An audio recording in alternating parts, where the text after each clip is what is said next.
It's 95 KD Morning Show. West Side Morning Ride mixed with DJ 2-3. West Coast Wednesday. Look, the temperature just went up in the building because Donnell Rawlings is in the building right now. What's up, family? Birds flying high, you know how I feel. Come on now. Sun in the sky, you know how I feel. Breeze drifting on by, you know how I feel. Remix. It's a K day. It's a new day. It's a new life for me. Come on. And I'm I got to get a beat. And I'm feeling. Donnell Rawlings saying. Donnell Rawlings saying. Good.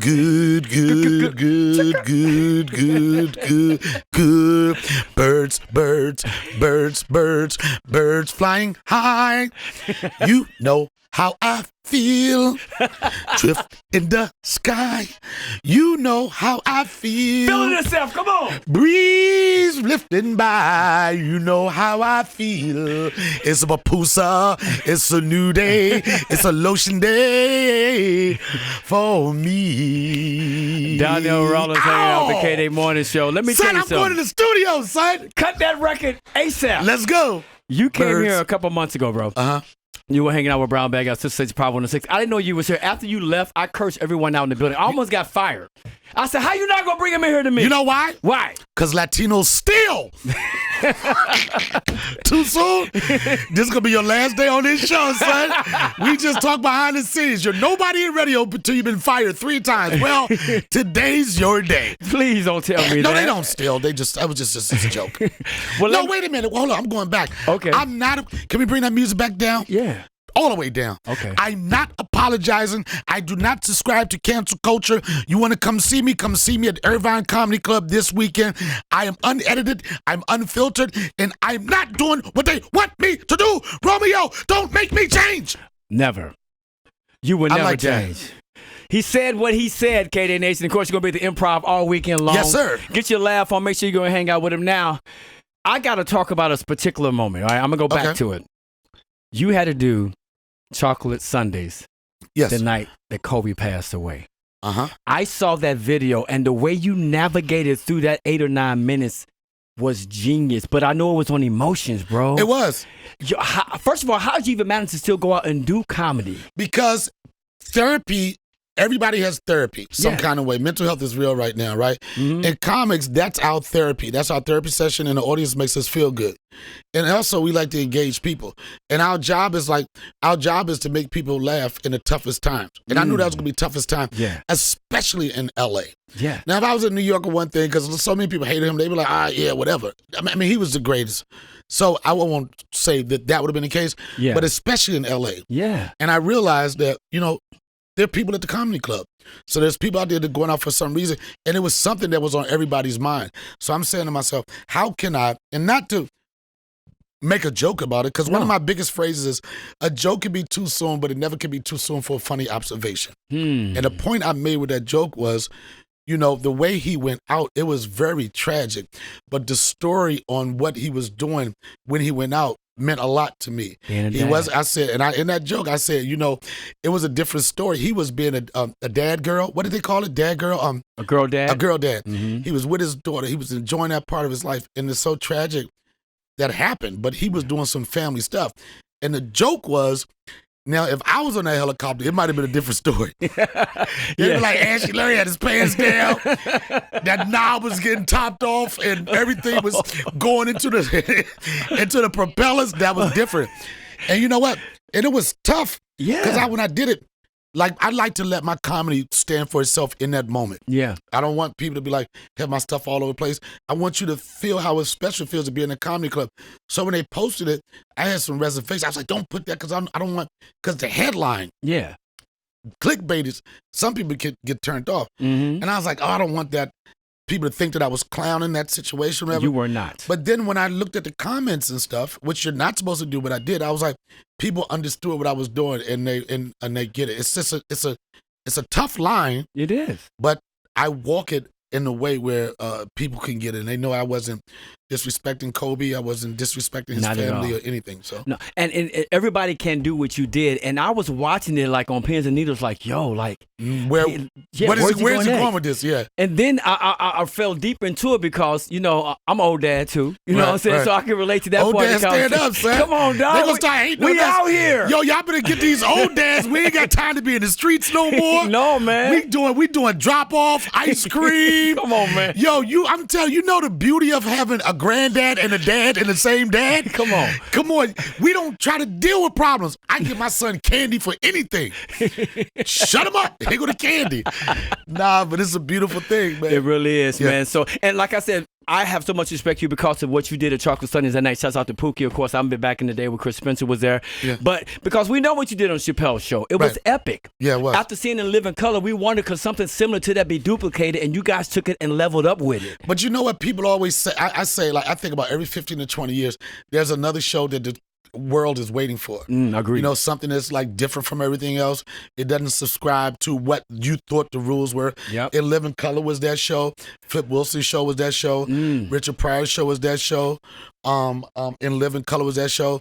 And just so happened that Chappelle Show was the next one on deck that became that show. Yeah, it was. And we did some good, man, it's so interesting that it's almost 20 years since that show been on TV. I can't believe that. And it still plays a part of pop culture like it came on yesterday. Absolutely. You know what I mean? Absolutely. Yeah, from the memes, from the sketches and everything. And I've done a lot of things since then.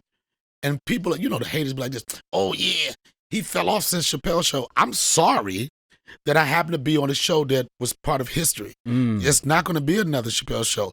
I can still maintain, but that show, that phenomenon that was Chappelle Show, you're not going to duplicate that. You can't. And I get this question a lot too, like, so you get tired of people calling you Ashy Larry? And I'm like, in this business, it's so hard to be identified with anything. A character or anything. So I'm not going to run away from that. If people got to know me from the Chappelle Show as Ashley Larry, guess what? They got to know me. Yeah. And you say I'm going to go see him at Irvine this weekend. I want to see Ashley Larry. You ain't going to get him, but if Ashley Larry brought you there, brought that seat, you're going to get Donnell Rawlings. And Donnell Rawlings is way funnier and way more powerful 100%. Than Ashley Larry could ever be. 100% on that. Of course, at the Irvine Improv this weekend, you're going to be doing your thing. Also, October 28th at the Peacock Theater in downtown L.A. Yes. We're talking about the Festival of Laughs. That lineup's going to be crazy, it's too. Gonna be, I'm telling you, I've been doing it for 30 years. And I know not too many people can say this. After 30 years, it feels like I've been only doing it for a year. And it feels like every year I get better. And we're talking about a guy that started off good, you know. Some people, you've seen some comedians that they get to a certain level, and then it's kind of like fades. It's just mediocre stuff. Because a lot of times people get to a certain point and they just working for the money. Yeah. You know what I'm saying? I'm working to be better every year and still as passionate, still got 21-year-old energy on stage. And I tell anybody, if anything on my resume you appreciated me for, or you started connecting me with, if you come see me live, it's guaranteed that you'll become a lifelong fan. I really take a lot of pride in being one of the best stand-ups in the business. And I agree. You truly are. And my thing is some comedians have to come and they ease their way. They kind of warm up. Yeah. As soon as you hit the stage, I feel like we have to warm up before you get there because you're coming in hot. You know the word? Right off the bat. The crazy thing, I do a lot of shows with Dave, right? Do arenas and stuff. And you know, when he's a big name on the ticket, a lot of times people don't know I'm on a ticket. And it's kind of frustrating sometimes, but I know what it is. Like, some very well-known people will come to the show, right? And they're like, I'm like, did you see my set? Oh, I was in the green room. I'm like, yeah. I'm like, I'm not just a regular, I don't open for people unless it's huge names like that, but I encourage people, just get there. Yeah, just get there in time, get there early, and let's have fun. And it's a very good time for me because I'm warming up for my Netflix special, which I'm taping in November. Okay. So y'all might get a little pre-show on what's going to go down, but I'm excited about it, and I'm excited about performing here. Every time I do the clubs here, it's amazing, and it's always a good time because I get to spend time with my son while I'm here, and I get to go work and do what I normally do on the weekend. So it's always a win-win situation for everybody. Donnell Rawlings hanging out with the K-Day Morning Show with your boy Romeo. Irvine Improv all weekend long, Friday, Saturday, and Sunday. Gonna love that. I also want to talk about what Dave Chappelle is doing with Lunel. Like, I feel like she's been in the game for a long time, but I really feel like she's getting her flowers right now. I applaud him for doing that. You know what I mean? But the thing is, he announced this maybe a year ago. Yeah. It was called The Home Team, right? Mm-hmm. And he said that it was 4 people that he wanted to produce specials. Yeah, Earthquake. Earthquake, yep. myself, Lunel, and Tony Woods. Yeah. The crazy thing was, I'm the first one that I taped about a year and a half ago. Mm-hmm. I did a special in Charlotte, North Carolina, but I did it at a time during the pandemic in Charlotte, North Carolina. Me and Earthquakes were supposed to come back to back. 2 weeks before mine was supposed to air, Dave calls me right before I'm getting ready to go on stage, and he says, Donnell, I want to go again. Let me bring that down. This is dramatic. Yeah. He says, Donnell, I want to go again. I'm like, what do you mean? I want to shoot the special. I'm like, how the hell did I go from a standing O, chest bumping Stan Lathan, high five my brother country, everybody showing love to you, want to do it again? And he said, Donnell, this is a tough one. I said, I'll tell you. He said, I can put you in any audience any day and you'll destroy the room. It does not make it a great special. A lot of people can't deal with constructive criticism. I could be like, I don't know what you're talking about. He said, you're funny, Donnell. He said, but I want to do a great special. And at the time, I had a lot of COVID references in my routine. Mm-hmm. It was during the COVID protocol where you had to have vaccination cards to get in. So my audience went from 600 people to 250 because they was turning people around. Right. My back was against the wall. I still put it out, and it was funny. But what we trying to do, he's like, Donnell, this is what he told me. He said, out of everybody that I'm doing, because of your connection with me, because of your connection with the Chappelle Show, yours is probably the most anticipated. Not taken away from Lunel, not taken away from Earthquake, but when you talk about algorithms and what is a true connection with the Chappelle brand and everything, I'm closer than anybody. 100%. So I had to shake it off, and I listened to what he said, right? I didn't get mad, say he crazy, and the check had already cleared. And I think that he made the right decision because with more time now, I can create a special that's more reflective of me. It talks about me. It's my son. I'm talking about co-parenting. I'm talking about toxic relationships. I'm talking about stuff that people can relate to. And had we dropped that special then, it would have been dope for that moment. Right. But it wouldn't have stood the test of time. I agree. Okay. I just told him the other day, I appreciate you sticking to your guns with that. Because he said, deep, but if you want to do it, it's on you. But I was like, ugh. This dude got like 5 Grammys, 3 Emmys. I think it's a good time to listen to him. Dave Chappelle know what he's talking about. He know what he's talking about. Yeah. So we're going again. I feel so good about it. The energy has been electric. I think right now this is the best version of Donnell that has ever been a version of Donnell. Life is good. Things are going well. And I just want to make that. I know it's going to translate. I feel good that November in New York, during the New York Comedy Festival, November 9th and 10th, I'll be taping it. And I think that this is going to change my life. Man. Okay. Donnell Rawlings have said it. Him and Dave Chappelle done worked it out, and I cannot wait for that. Oh, and then I real quick. Oh, you got time? I got time. Talk to me. The Lunel, going back to it, there was Dave wanted to do this. It's almost similar to that podcast, Drink Champs. Yeah. The whole premise of that was giving people their flowers while they're here right now. And Dave has been a comic for years, and he's always connected with certain comics. He's seen certain comics not get the opportunity that some people get maybe a little too soon. Yeah. And now he's got enough power where he can say, okay, I anoint this person, and those people, Earthquake career over 30 years. Yeah. Lunel, career over 30 years. Tony Woods, career over 30 years. Donnell Rawlings, career over 30 years. And these are all people that the industry, for some reason, have passed on, and he wanted to give them their platform. And in everybody's show, you could feel that these people that have been waiting for this moment. They've been waiting to get called off the bench. Yeah. Earthquake hit it out the park. Yeah, he did. Lunel hit it out the park. Hopefully, not hopefully, I got to own it. I'm going to hit it out the park. You definitely will. And I'm pretty sure Tony Woods is going to hit it out of the park. And that's all coming under the umbrella of Dave Chappelle's home team. But each person that he chose was doing things respectable things before that. Earthquakes had a successful career for 30 years. Yeah. Linnell, myself, Tony Woods, and we do well for ourselves. And when I say well, being able to do 6-7 figures a year off your God-given talent, that's a win. Mm-hmm. When people say, Donnell, what do you want to do? What are your goals? I already hit it. I don't punch nobody's clock.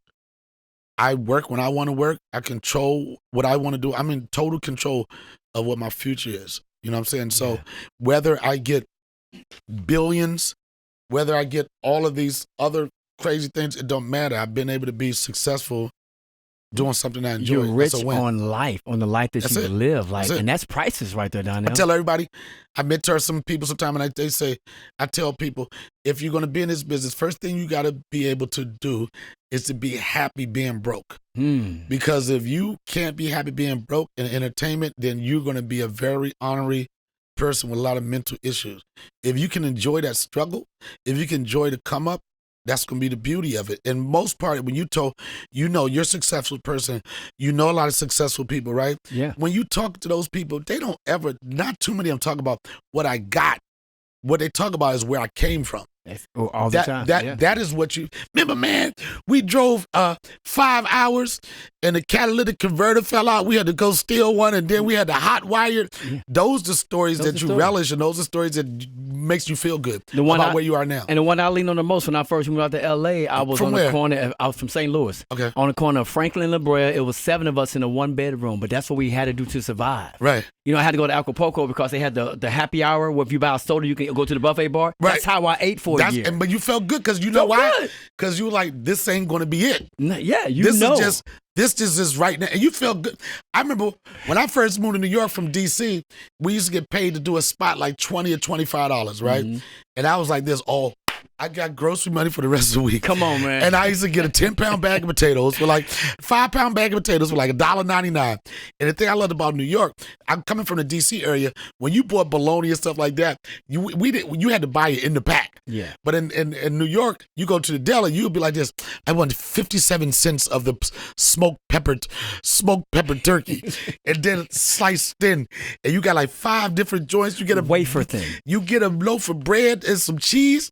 I used to make fried potatoes, potato souffle, potato au gratin fried bologna sandwiches, son. Man, we was doing it, but we knew it was going to be a greater day. Yeah, man. And so many people listening right now, Katie Nation, can relate to that. They understand the struggle, and that's part of your journey to motivate someone else down the road. Yep. Donnell Rawlings hanging out K-Day Morning Show. I want to say thank you, man, for pulling up. Oh, no doubt. But if you ever walk down these hallways again and they don't let you know come in here, it's an issue. You got to talk to them, son. But they lured me. They know my son like pupusas, so they had me like 24 pupusas right there. They got me through my son. But it's a good fact. And I told you, when I first moved here, when I used to drive, and I used to be like, what is this station? It was K-Day. It always made me feel good. Always made me feel good. Thank you, man. Of course, Irvine Improv this weekend, and of course, next month, you're going to be at the Peacock Theater for Festival of Laughs on October 28th. Congratulations on everything, bro. Thanks for having me. I got to say one more thing. Do that. I'm rich. I won't say the end. I don't want nobody to lose their job. Irvine Improv this weekend, 2 shows Friday, 2 Saturday, 1 show Sunday. Let's go.